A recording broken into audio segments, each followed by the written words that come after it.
Hey everybody, Jimmy Graham here with Able Shepherd. Did you know that September is National Preparedness Month? We have put together a series of quick videos to help you prepare throughout the year. So for example, episode 1 are going to be things that you can do to better prepare your home. Episode 2 is going to be things you can do to better prepare your auto. So in your vehicle, there's certain things that you should have.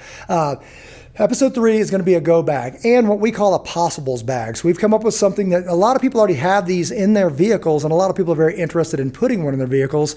We call it a go home, a go bag or a get home bag. We've come up with something that will augment your go bag called a possibles bag. And and episode 4 is going to be medical. So again, medical devices. If you have a medical emergency of any kind, now I'm a dad, so it's like Band-Aids, Neosporin is the most prevalent thing, but it could be a severe bleed. It could be a chest seal. We're going to talk about all those things. So make sure you check out all 4 to be better prepared in 2021. Hey guys, welcome to episode 1 of the Preparedness Month 2020 video series, Tips of the Week. So this one we titled Home. There's things that you can do in your home that a lot of people don't think about. We think about all this all the time. We train for scenario-based validations for the worst case scenarios. So we just want to give you guys a couple tips on what you can do to better prepare your home. So the first one, power. Power and generator right now, I believe it's Hurricane Ida, BK, back me up. Ida is going on right now and a lot of people without power, like meaning the whole parish that includes New Orleans. So for us, it's going to be more probably with blizzards. So if you lose power, I remember living in Virginia Beach and hurricane season would come in, people lose power, knowing that they would probably lose power, but now you're stabbing each other over the last generator. So it's time right now to consider thinking about a generator if you don't have one already. Now, you can just fire it up in the yard, run a cord into whatever you're trying to power, like your freezer, or you can rig them to your house. So you can get a qualified electrician to get a generator rigged into your home so you can flip a switch, cut the external power, and then safely power your home. They're relatively inexpensive right now, because remember in 2020 you couldn't find them because of that. If you wait too late and you can't find them, obviously the price is going to go up, or you're simply just going to have to do without. So it's a big deal. Time to think about that, is right now. Next is your smoke detectors, your carbon monoxide detectors.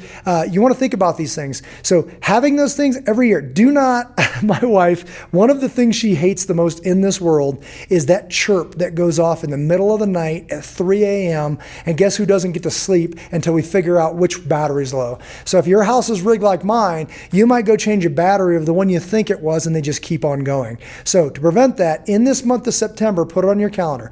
Go to Amazon, run to the store, do whatever, buy a pack of those 9-volt batteries and change out every single one.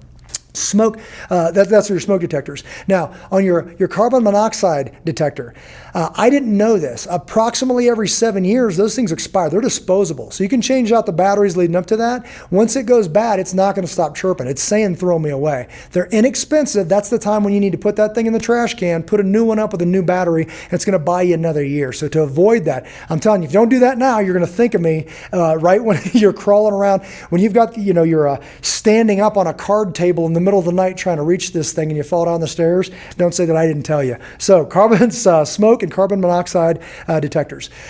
Drills. If you've got young kids, this is something to seriously consider. I've done it twice. It is a riot. It's a lot of fun, but we actually do fire drills. I'll put little blindfolds around them. And the first one we did, they were small and it was precious. The next one, they were a little bit older, but I get to see this. Fire drill. Dad gets up, puts a blindfold everybody, put them in their bed, give them some basic instructions. Then I crawl up, turn on the lights, and actually mash the test button. All the alarms go off, and they have to crawl, get low, simulating below smoke, crawl outside of the house, and then off to the neighbor's house, a pre-designated rally point that we're going to go to in case of an emergency. It's a family we trust right around the corner. Well, the first year we did that, I learned a huge lesson. When I set out the front door, my second daughter, Sarah, she thought we meant at the garage, because to her, that's the front door, because we always use it instead of going through the actual front door. So she went back into the house, meaning would have been back into potentially fire, just because of misunderstanding. So doing the drill could have been life-saving. Once you do it, they've done it. We say, you tell people they forget, you show people they remember. So once you do that, they're giggling and they're blindfolded, so they're bumping into the walls. They got to feel their way through. They got to unlock the front door and then get out. They got to count for their baby sister. They got to do all of this stuff. They will never be successful with that, and you can't count on them to be successful unless you've given them the tools. So it's a big deal. So just why not? One Sunday, you're hanging out. I did it in the middle of the day. And it was a lot of fun, but now you've actually done your part and delivered the information to help them be successful. Heaven forbid you have a fire. The front door. This is a huge one that we recommend to all kind of people because your front door, built to code, most standard doors has screws about that long, right? That's in the hinges, that's in the bolt, that's in the actual latch that shuts the door. So do yourself a favor. Right now, if I went and kicked that front door, there's videos online, look them up if you care to, but if you kick that thing hard enough, it's going to fly into the house and land in your living room, okay? So what we thought was a perimeter. Hey, the door's locked. Hey, honey, did you lock the door? False sense of security. If somebody booted that door, the entire thing would come in because really what's holding it in is trim work. A little bit of trim wood is holding that in. Now, if you go and pull out a couple of those screws, put in 3-inch deck screws. It's a different kind of metal. It goes all the way into the structure of the wall, into those 2x4s.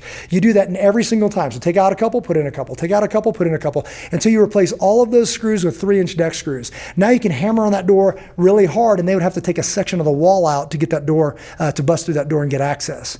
So again, we're just buying time. If they're kicking on the front door and then it gives way, and once it gives way, you're standing there with a firearm to defend yourself, that worked. It gave us time to assume a posture to defend our children. That's good. I say if my wife's cooking spaghetti and she looks up and somebody kicked the front door and they're standing there, it didn't work. There was no time to assume that protective posture. And the last one, it's me, so I can't leave without saying a firearm and 1,000 rounds. Why 1,000 rounds?